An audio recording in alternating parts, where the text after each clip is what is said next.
Hello Arnold, तो तुम लोगों की मदद कर रहे हो, है ना? ध्यान से, कहीं तुम अपने आप को ही मुसीबत में ना डाल लो। फियो, लगता है तुम बच गए, या शायद नहीं। मुझे लगता है तुम यहाँ पर कुछ देर के लिए फंसने वाले हो और तुम्हें बिना कुछ खाए जिंदा रहना होगा। सोचो कि तुम एंग्स बार्बियरी हो, एक इंसान जिसने 1 साल तक कुछ भी नहीं खाया। डॉक्टर्स हैरान थे क्योंकि वो एक नॉर्मल लाइफ जी रहा था और वो 40 दिन में एक बार टॉयलेट जाता था। बहुत समय तक फास्टिंग करने के बाद उसका वजन 180 पाउंड था और 275 पाउंड वजन कम हो गया था। 12 घंटे तक फास्टिंग करने के बाद तुम्हें कमजोरी महसूस हो सकती है, लेकिन एक मोटा इंसान बेहतर महसूस करता है क्योंकि उसके पास फैट टिश्यू रिजर्व होता है और इस समय तुम्हें चक्कर आ सकते हैं और मुंह से गंदी स्मेल आ सकती है। ओ आर्नोल्ड, देखो वहाँ पर पानी है। देखो आर्नी, हमें हमेशा पॉजिटिव सोचना चाहिए। फास्टिंग करने के फायदे भी हो सकते हैं। गांधी जी ने इंडिया के कास्ट सिस्टम के खिलाफ 3 हफ्ते तक फास्टिंग की थी। क्रिश्चियन बेल ने द मशीनिस्ट मूवी में अपने रोल के लिए 66 पाउंड वजन कम किया था और मेडिएवल मॉन्क्स ने भगवान की आवाज सुनने के लिए फास्ट रखा था। लेकिन तुम तो एक भी दिन नहीं टिक पाओगे। दिमाग को छोड़कर कुछ दिनों के बाद तुम्हारी बॉडी को खाने के बिना रहने की आदत हो जाएगी। इसी दौरान तुम्हारा वजन बहुत कम हो जाएगा। कमजोरी के साथ बॉडी को हमेशा खाने की जरूरत होती है, इसलिए जब खाना नहीं मिलता तो बॉडी फैट और मसल टिश्यू का इस्तेमाल करती है। इससे बॉडी में केटोन्स बनता है जो बॉडी के लिए बहुत खतरनाक होता है। तुम्हें सर दर्द और कमजोरी महसूस हो सकती है और अगर हालात और बिगड़ जाए तो गैस्ट्रिक जूस की उल्टी होगी, कंफ्यूजन या फिर मौत भी हो सकती है और तुम्हें कुछ समझ नहीं आएगा कि तुम क्या कर रहे हो।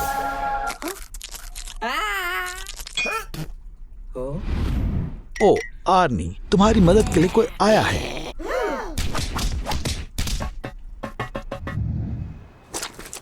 ये वो नहीं है जो तुम सोच रहे हो, लेकिन फिर भी आर्नी दोस्त, तुम बच गए। तुम्हारे साथ कोई डेट पर क्यों जाना चाहेगा आर्नोल्ड? खैर, मुझे कहना ही होगा कि तुम्हारा अच्छा दिखने के लिए ग्लासेस पहनने का आइडिया बेहतर है, पर वो तुमसे सच में मिलने वाली है। क्या तुम हर वक्त किसी और के ग्लासेस पहनकर रखोगे? मुझे नहीं लगता कि ये अच्छा आइडिया है दोस्त।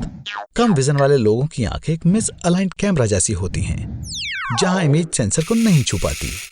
ग्लास के लेंसेज की मदद से इमेज को देखना आसान हो जाता है। सही आंखों पर प्रिस्क्रिप्शन ग्लासेस पहनना बिल्कुल वेल एडजस्टेड कैमरा को फोकस से हटाने जैसा है। डेट पर चलते हैं। ध्यान से आर्नी, ग्लासेस पहनकर तुम ऐसे इंसान की तरह बन गए हो जिसे बिना ग्लासेस के नहीं दिखता। तुम्हें कुछ और सोचना चाहिए, या फिर तुम उस टिंडर वाली फोटो का इस्तेमाल करोगे। आंखों का रेटिना बिल्कुल कैमरा के सेंसर की तरह काम करता है। इसमें 130 मिलियन न्यूरॉन्स होते हैं। ऐसा कह सकते हैं कि आंखें ब्रेन से जुड़ी होती हैं, या वो उसका ही एक पार्ट हैं। मेन ब्रेन के बाहर 8 ग्राम का ब्रेन होता है। अगर आंखें कैमरा होती तो वो 576 मेगापिक्सल्स की होती। आजकल के सबसे महंगा कैमरास भी 50 मेगापिक्सल के होते हैं। क्या तुम डेट पर वेजिटेबल्स ले जा रहे हो? ये बहुत अजीब है। आर्नी, क्या तुम्हें इन ग्लासेस से विजन खराब होने का डर नहीं लगता?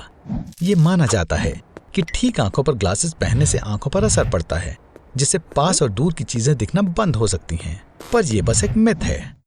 ग्लासेस पहनने से आंखें खराब नहीं होती, पर ऐसी और भी बहुत सारी चीजें हैं जिससे दिखना बंद हो सकता है, और ऐसे केसेस में दूसरी आंखों के डोनर पार्ट इस्तेमाल करने पड़ते हैं। जैसे एक आंख का कॉर्निया $30,000 का होता है। शाम हो चुकी है आर्नोल्ड, तुमने सन ग्लासेस क्यों पहने हैं? क्या तुम्हें लगता है कि तुम ऐसे बेहतर लग रहे हो? और तुम्हें वो कार कहां से मिली? आर्नोल्ड, क्या तुमने अपनी आंखें बेच दी? मेरा उन्हें कीमती कहने से ये मतलब नहीं था कि तुम्हें उन्हें बेच देना चाहिए।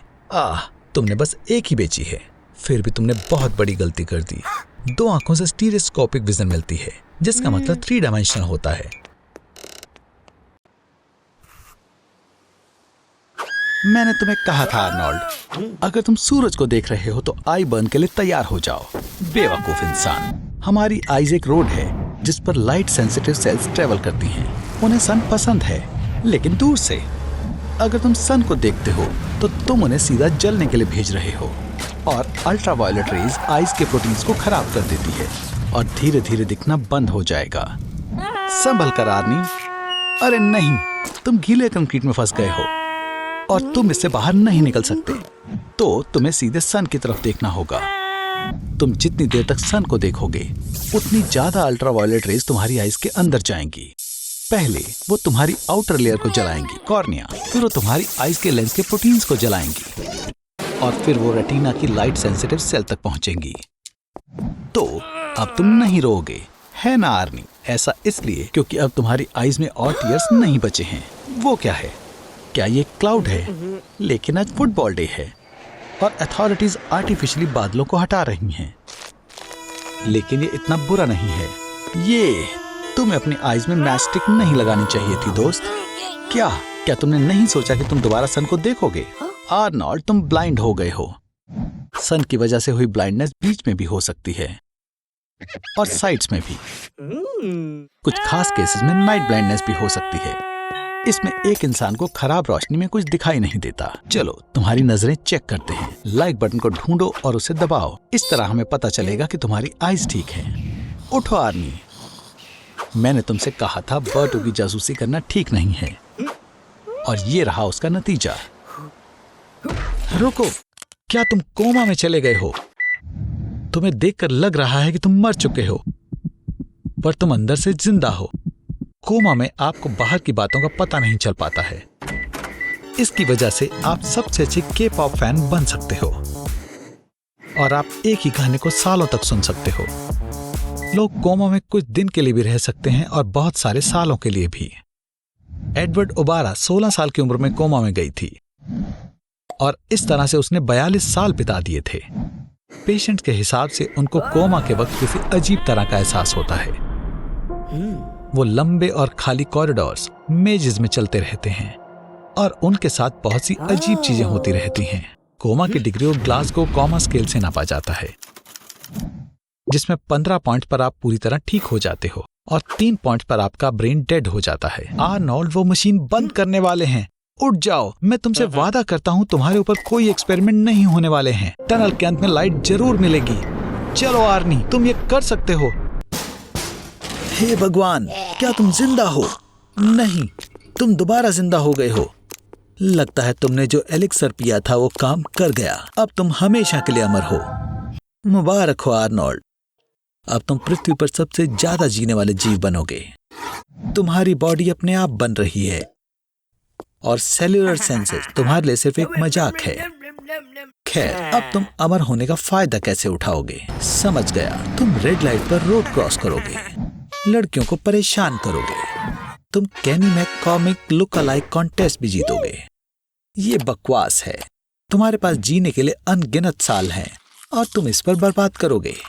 आर्नोल्ड, तुम दुनिया की हर किताब पढ़ सकते हो, कोई भी मार्शल आर्ट सीख सकते हो, यहां तक कि नई गैलेक्सीज को भी एक्सप्लोर और कब्जा कर सकते हो। आर्नोल्ड, समय बर्बाद ना करने के बारे में क्या ख्याल है? ठीक है, तो मतलब तुम 200 साल तक नेटफ्लिक्स की सारी सीरीज को देखोगे? मुझे लगता है कि तुम बोर हो गए हो। तुम्हारा घर खराब होना शुरू हो गया है और तुम अभी भी यंग हो। अमर होने का एक डिसएडवांटेज ये है कि आपको अपने चाहने वालों को छोड़ना पड़ता है। और तो और तुम्हारे आसपास की दुनिया काफी तेजी से बदल रही है, लेकिन तुम तरक्की नहीं कर पाओगे और तुम सोसाइटी में खुद को लाचार महसूस करोगे और हर चीज जो तुम्हें पसंद है वो धीरे धीरे साथ छोड़ती जाएगी। तुम्हें कोई भी चीज अच्छी या अजीब नहीं लगेगी क्योंकि तुम सब कुछ देख चुके हो। तुम केचप के साथ फिर से सो गए? ओह, एक मेंस्ट्रुअल साइकिल। रुको, तुम्हें पीरियड्स क्यों हो रहे हैं? आर्नोल्ड, ऐसा लगता है तुम इंटरसेक्स हो। दुनिया में 2% लोग हैं जो प्यूबर्टी के समय अपने जेनिटल्स में चेंजेस देखते हैं। वो अपने बिलेड क्यूस्टिक को पॉकेट में बदल देते हैं। अगर तुम चाहो तो इसका उल्टा भी। अब मुझे समझ आया कि इतने सालों से ये फोटो एल्बम मुझसे क्यों छुपाया गया। तो तुम किस जेंडर के हो आर्नोल्ड? सेक्स 3 तरीके से डिटरमिन्ड है। पहला है बॉडी के कुछ हार्मोन्स की प्रीडोमिनेंस, लड़कियों में एस्ट्रोजन और लड़कों में टेस्टोस्टेरोन। दूसरा वे जेनेटिक है। अगर तुम लड़के हो तो तुम्हारे पास XY क्रोमोसोम होंगे, अगर आप लड़की हो तो XX। और तीसरा है जेंडर, जैसा आप महसूस करते हैं। जेंडर कोई जन्मजात चीज नहीं है, बल्कि जीवन भर हासिल की गई डेफिनेशन है। अब तुम अपनी अलमारी को अपडेट करने का डिसाइड करोगे। अब तुम्हारी इनर स्टेट आउटर स्टेट की तरह सेम है, लेकिन तुम्हारा बेकार स्टाइल सेंस जल्दी नहीं जाएगा। तुम्हारी लाइफ बहुत जल्दी बदलने वाली है। तुम एक ऐसे आदमी हो सकते हो जो प्रेग्नेंट हो सके। एग्जाम्पल के लिए, जैसे ऑरेगन के एक मैरिड कपल ट्रिस्टेन और बिफ ने किया था, वैसे प्रेग्नेंट होने वाला पहला आदमी भी ऑरेगन से ही था।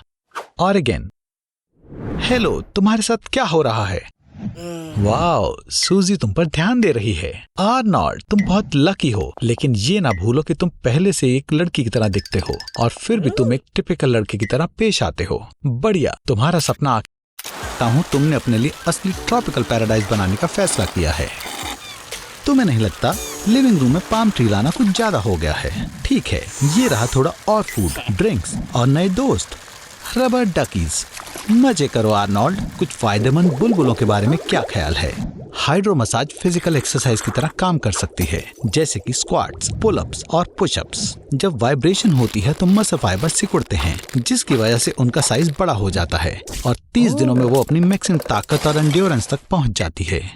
आर्नोल्ड, तुम जैसे आलसी को ये जरूर पसंद आएगा। आर्नोल्ड, मैंने पहली बार तुम्हें इतना कुछ देखा है। मैं यही कहूंगा कि हम एक्सपेरिमेंट को जारी रखेंगे।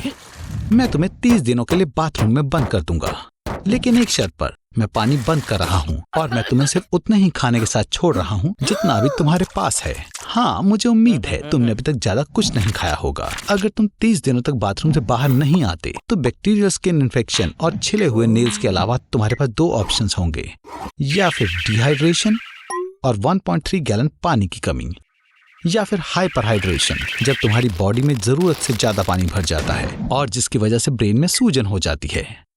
आर्नोल्ड, तुम बहुत ज्यादा खाना और पानी का इस्तेमाल कर रहे हो। हैरानी की बात यह है कि ज्यादा देर तक पानी में डूबे रहने से तुम्हारी स्किन सूख जाएगी और फट जाएगी, और ऐसे गंदे और पुराने पानी में रहने से स्किन इन्फेक्शन का खतरा बढ़ जाएगा। सिर्फ एक चीज आर्नोल्ड, प्लीज अपने हाथों को मत देखना। कॉकटेल पीते हुए 30 दिन तक बाथटब में रहने से तुम्हारी स्किन सील की तरह दिखने लग जाएगी। आखिरकार उनके पास इंसानों से 20% ज्यादा सब क्यूटनेस फैट होता है, जो उन्हें शानदार वाटरप्रूफिंग और सुरक्षा देता है। लेकिन इंटेस्टिनल पैरासाइटिस होने से तुम इंसानों के लिए खतरा बन जाओगे और तुम्हें कोई ऐसी पार्टी में नहीं बुलाएगा। आर्नोल्ड, तुम सील की तरह बिल्कुल भी नहीं दिखते और एक्वेटिक लाइफ तुम्हारे लिए सही नहीं है। लेकिन दूसरी तरफ तुम्हारा बाथरूम अब प्लांट्स के लिए पैराडाइज बन चुका है। तुम्हारा पाम ट्री खिल गया है, छत पर मशरूम्स उग रहे हैं और ऐसा लगता है कि तुम्हारे टॉयलेट में किसी तरह से वीट उगाई है।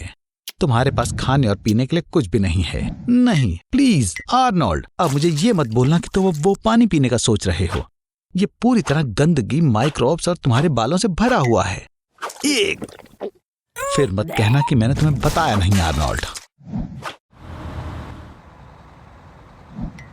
ये छोटा सा पेगी आर्नोल्ड से थोड़ा ज्यादा समझदार है, और नहीं इसलिए नहीं कि उसके दिमाग में एक न्यूरालिंक चिप है, पर इसलिए क्योंकि वो यहाँ बस से आई है और हमारे रेड हेड बेवकूफ की तरह नहीं, जिसने 1 घंटा गाड़ी खड़ी करने के लिए माफिया को $50 दिए हैं। इस कॉन्फ्रेंस में एलॉन मस्क बताएंगे कि एडवांस माइक्रोचिप को इन प्यारे से बंदरों के दिमाग में कैसे इंस्टॉल करना है और आने वाले समय में इंसान के दिमाग में। आर्नोल्ड, बंदर को अपनी चाबियों से चिढ़ाना बंद करो। देखा, बहुत बढ़िया। खैर, तुमने खुद ही छेड़ा था बडी। मुझे समझ नहीं आ रहा कि एलॉन ने अपने कॉन्फ्रेंस में इस बेवकूफ को क्यों बुलाया।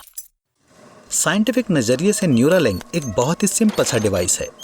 ये इलेक्ट्रोड्स का एक सेट है जो दिमाग से इलेक्ट्रिकल इम्पल्सेस कंप्यूटर को भेजता है। पर तकनीकी नजरिए से देखें तो ये बहुत मुश्किल डिवाइस है। सोचो कि दिमाग एक उलझी हुई तारों की बड़ी सी बॉल है और आपको इसे ध्यान से बिना किसी चीज को खराब किए जोड़ना है। आर्नोल्ड, भागो, ये समय कार की पार्किंग के पैसे देने का है, नहीं तो टो ट्रक तुम्हारी गाड़ी ले जाएगा। हमें चिंपैंजी से जल्द चाबियां लेनी होंगी। ऐसे पार्किंग प्राइस के साथ तो आपको डॉलर स्टोर के रामन से महीने के आखिरी तक काम चलाना होगा। मंकी सूट पहनो, इस तरह तुम ज्यादा लकी रहोगे। मेरे पर विश्वास करो। मुझे पता है इसमें से बदबू आ रही है, पर यह सिर्फ 5 मिनट के लिए ही है। एक और बार, तुम कर सकते हो। हे डूड्स, तुम आर्नोल्ड को कहाँ लेकर जा रहे हो? सिर्फ मैं ही उस पर एक्सपेरिमेंट कर सकता हूँ। एलन, प्लीज आर्नोल्ड के साथ प्यार से पेश आना। पर सच में मैं बात किससे कर रहा हूँ? मैं तो सिर्फ इस पागल के अंदर की आवाज हूँ। आर्नोल्ड के दिमाग का साइज भी प्राइमेट जितना ही है और इस वर्जन की चिप इस पर बहुत अच्छे से सूट करेगी। न्यूरालिंक और वाईफाई का शुक्रिया। आर्नोल्ड अब इस डिवाइस के दूसरे ऑनर से भी बात कर सकता है, अपने दिमाग के ख्यालों से। उसकी इंटरेक्शन करने की स्पीड भी बहुत तेज हो गई है। आर्नोल्ड, चलो भी, ध्यान लगाओ, तुम कर सकते हो। इंटरनेट से मंकी की साइन लैंग्वेज को डाउनलोड करो। मुझे यकीन था कि तुम सफल रहोगे आर्नोल्ड, पर मुझे नहीं पता था तुम पूरा दिन ले लोगे। मुझे लगा था तुम इतने बेवकूफ हो कि न्यूरालिंक चिप भी तुम्हारी मदद नहीं कर पाएगी, पर तुम उसे ऑन करना ही भूल गए बेवकूफ। तैयार हो जाओ, हम वापस जाने के लिए गर्टरूड के साथ बस ले रहे हैं। तुम्हारी कार पार्किंग की फीस भरने के लिए बेच दी, उन्हें इसमें $600 मिले। तुम्हारे सामने टॉक्सोरिनकाइटस है, दुनिया का सबसे बड़ा मॉस्किटो। उसके पंख 12 सेंटीमीटर के हैं। डरो मत बुद्धू, उसे तुम्हारा खून नहीं चाहिए। ये फ्लावर के नेक्टर खाते हैं। ध्यान से, यहाँ चींटियां हैं। और ये क्या है? आपको पता है कि मॉस्किटो की थूक में एंजाइम्स होते हैं जो किसी को भी बेहोश कर देते हैं और फिर उसका खून पी लेते हैं। लेकिन फीमेल्स को खून अपने लिए नहीं चाहिए होता, वो उसे अपने बच्चों को खिलाती हैं। और हाँ, सिर्फ फीमेल ही खून पीती हैं और मेल फ्लावर पॉलन खाते हैं। सांस ना लेना ही ठीक रहेगा। भूखी फीमेल को 20 मीटर दूर से ही CO2 की स्मेल आ जाती है और मेंथॉल गम काम नहीं आएगी। वो तुम्हें तुम्हारी बॉडी की हीट से भी ढूंढ लेंगे, लेकिन 1000 मॉस्किटो मिलकर भी तुम्हारा सारा खून नहीं पी सकती। इसके लिए मिलियन या 100,000 भूखे इंसेक्ट की जरूरत है। ओह नहीं आर्नोल्ड, तुमने बुलेट आंट कॉलोनी को परेशान किया। जब वो काटती हैं, स्किन जल जाती है। बिल्कुल ऐसा दर्द होता है जैसे असली की आग हो। खून में नैरोटॉक्सिन पनेराटॉक्सिन आ जाता है जो नर्वस सिस्टम पर अटैक करता है, लिम्स को पैरालाइज करता है और मसल्स में दर्द भी होता है जो 36 घंटों तक रहता है।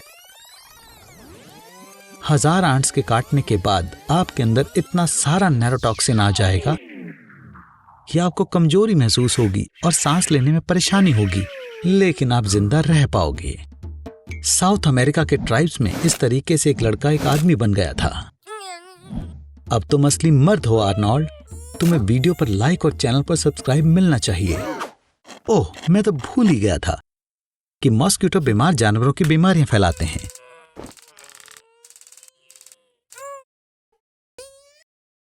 हे, स्टोर में खाना बंद करो। ये सब्जियां GMO जेनेटिकली मॉडिफाइड ऑर्गेनिज्म हैं। इस टमाटर में सिल्कवॉर्म जीन है और तुम्हारे आम खीरे में जेनेटिक तौर पर इंसानों वाली 40% सिमिलैरिटी है। लेकिन डरो मत, GMO डरावना नहीं है और मुझे पता है कि ये तुम्हें कैसे साबित करना है। चलो तुम्हें जेनेटिकली मॉडिफाई करते हैं आर्नोल्ड। इंसानों पर ऐसे एक्सपेरिमेंट करना गैर कानूनी है, लेकिन 2018 में चाइना में 2 जेनेटिकली मॉडिफाइड बेबीज पैदा हुए थे। उन्हें HIV से लड़ने के लिए प्रोग्राम किया था। अब हम पेंटागन की सबसे सीक्रेट लेबोरेटरी में हैं। वो यहाँ GMO सोल्जर्स बनाते हैं। CRISPR-Cas9 एक नई टेक्नोलॉजी है जो एक ऑर्गेनिज्म के DNA को दूसरे ऑर्गेनिज्म के DNA में डालने के काम आती है। एक आम फिश के अंदर बायोलुमिनेसेंट जेलीफिश के जीन्स डाल दिए। अब वो एक ग्लो फिश बन गई। सब्जियों को लंबे समय के लिए और अच्छे स्वाद के लिए मॉडिफाई किया जाता है। लेकिन तुम्हारा क्या आर्नोल्ड?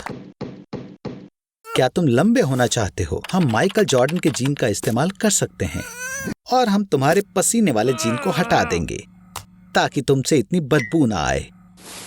और मिलिए आर्नोल्ड 2.0 से। नई जिंदगी की शुरुआत हो चुकी है। पसीने के बिना लोग बस में तुम्हारे साथ बैठेंगे और तुम्हारे पड़ोस की ग्रैंड माँ तुम्हें छोटा सा रेड हेड लड़का नहीं बुलाएगी, अब वो सिर्फ रेड हेड लड़का बुलाएगी।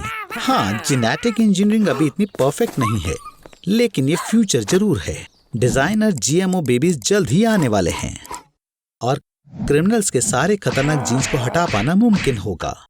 ये बदलाव की नई शुरुआत है।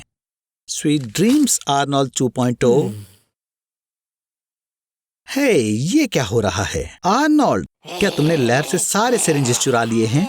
क्या अच्छी खुशबू के लिए तुम खुद में स्ट्रॉबेरी जीन इंजेक्ट करना चाहते हो? और अच्छे बट के लिए कॉर्की जीन? ऐसा मत करो आर्नोल्ड, रुको। हे भगवान, ये क्या हो गया? मैं गलत था। जेनेटिक इंजीनियरिंग सिर्फ ऑर्गेनिज्म के लिए ही नहीं बल्कि पूरे शहर के लिए भी खतरनाक है।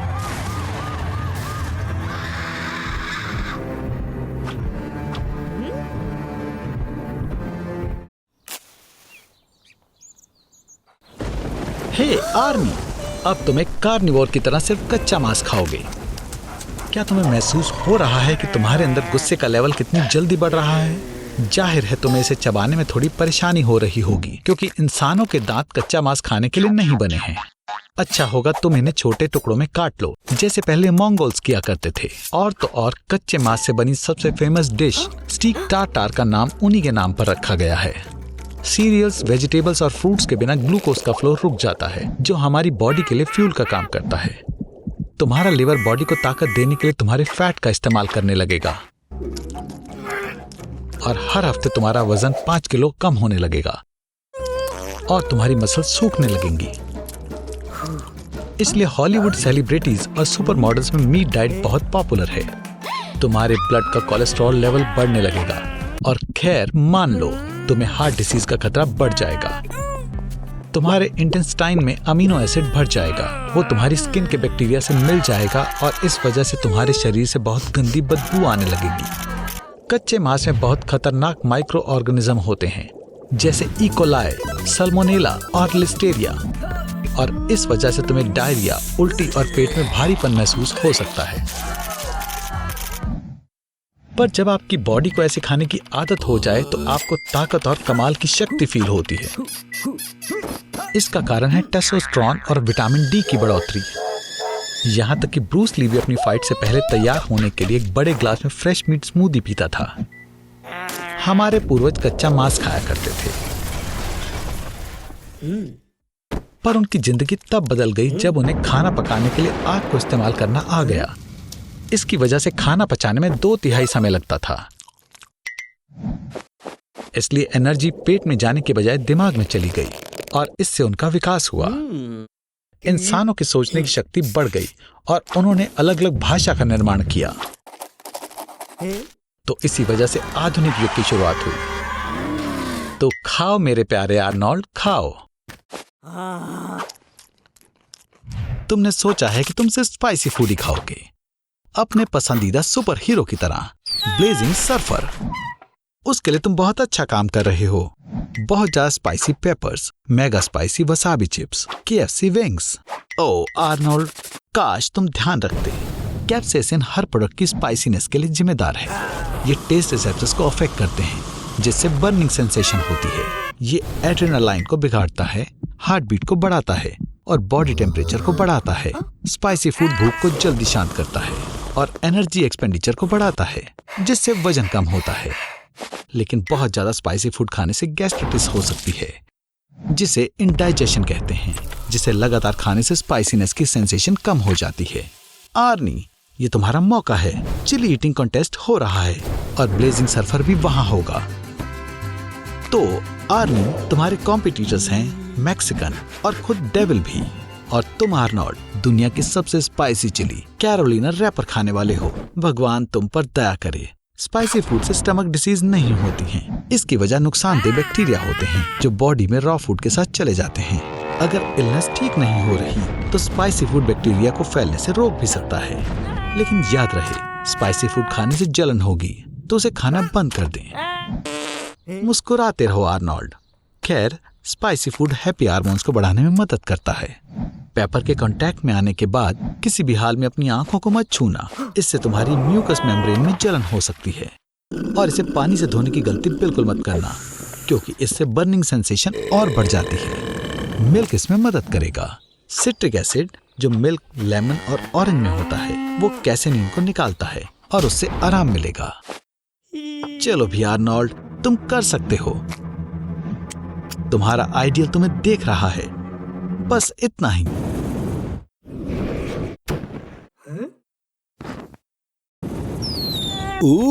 आर्नोल्ड, लगता है किसी ने कल रात काफी मजे करे हैं और लगता है कि अभी तुम्हारा दिमाग भी तुम्हारे कमरे की तरह ही खराब हो रखा है। तुम्हें सच में कुछ याद नहीं है? आर्नोल्ड, क्या ये सच है? कल रात आखिरकार तुम सच में एक असली मर्द बन गए।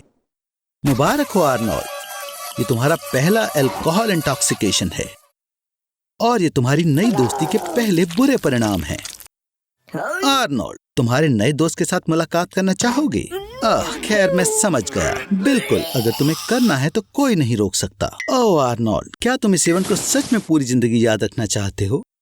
कम से कम तुम्हारे पास अपने दोस्तों को बाद में बताने के लिए कुछ है। जैसा कि तुम देख सकते हो, अल्कोहल इंटॉक्सिकेशन सिर्फ तुम्हारी सेहत के लिए ही नहीं बल्कि बैंक अकाउंट के लिए भी बुरा है। ओह, कल रात तुम कुछ ज्यादा ही छा गए थे आर्नोल्ड। तुम पार्टी के किंग बने हुए थे। तुम्हारा दांत कहाँ है? क्या कुछ याद आया? कुछ नहीं। आर्नोल्ड, तुम्हें शायद पता नहीं है, पर ज्यादा पी लेने से फालतू में ज्यादा गुस्सा आता है और जरूर तुम्हें उसकी कीमत चुकानी पड़ी। ओह, तुम्हें इसका इलाज मिल गया। एस्पिरिन लेने की बारी है। ओह, रुको, नहीं, तुम अपनी फर्स्ट एड किट समेटना भूल गए। पर सच में आर्नोल्ड, ये सब परेशानियां सिर्फ तुम्हारे दिमाग में ही हैं। मिनरल वाटर एक कमाल की चीज है। तुम डिहाइड्रेटेड हो, तुम्हें बस अपने शरीर में पानी की मात्रा बढ़ानी है। जकूजी में क्या कर रहे हो? मैं समझ गया, तुम अब ड्रिंक करना छोड़ना चाहते हो, पर पानी नहीं। तुम्हें ऐसा तो नहीं लग रहा था ना कि हैंगओवर से बचना आसान होगा? या लग रहा था? कोई स्पीलबर्ग को कॉल करो, हमारे पास नए जॉस के लिए प्लॉट है। क्या हुआ आर्नोल्ड, क्या तुम एम्बुलेंस को बुला रहे हो? तुमने स्वादिष्ट पिज्जा खाकर अपनी एनर्जी वापस लाने का फैसला किया है, पर तुम एक बात तो भूल ही गए, बदबूदार सांसें। ये एथेनॉल के वो डिके प्रोडक्ट हैं जो लिवर का काम खत्म होने के बाद बॉडी में आते हैं। उनमें से एक है एसिटिक एसिड, जिसकी बहुत बुरी बदबू होती है। हे आर्नोल्ड, तुम पक्का खाने के बाद सोना चाहते हो। बदकिस्मती से नींद के बारे में भूल जाओ। अल्कोहल पीने से सेरेब्रल फंक्शंस ठीक से काम नहीं कर पाते। जैसे ही तुम सोने लगते हो तो तुम्हारे सेरेबेलम में और नई चीजें स्टोर नहीं हो पाती और वो सेरेब्रल कॉर्टेक्स को गलत डाटा भेजने लगता है, जिससे तुम्हें चक्कर आने लगते हैं। बेचारा आर्नोल्ड, तुम्हें देखकर ही दया आ रही है। मैं तुम्हें एक छोटी सी सलाह देना चाहता हूँ। इस वक्त एक कप चाय तुम्हारे बहुत काम आएगी। एक गर्म कंबल में खुद को लपेटो और इतनी गहरी नींद में सो जाओ कि कोई प्रिंस तुम्हें किस करके भी ना उठा सके। आर्नोल्ड, मैंने कहा था ये काम करेगा। खैर, मैं तुम्हें दूसरे जन्मदिन की बधाई देता हूँ। भूलना मत आर्नोल्ड, हर खुश चेहरे के पीछे कोई बहुत बुरा सच छिपा होता है। आर्नोल्ड, चलो भी, अपना ये हाल तुमने खुद किया है। फिर मिलेंगे आर्नोल्ड, जब हमें लगेगा कि आखिरकार तुम्हारी अकल ठिकाने आ गई है।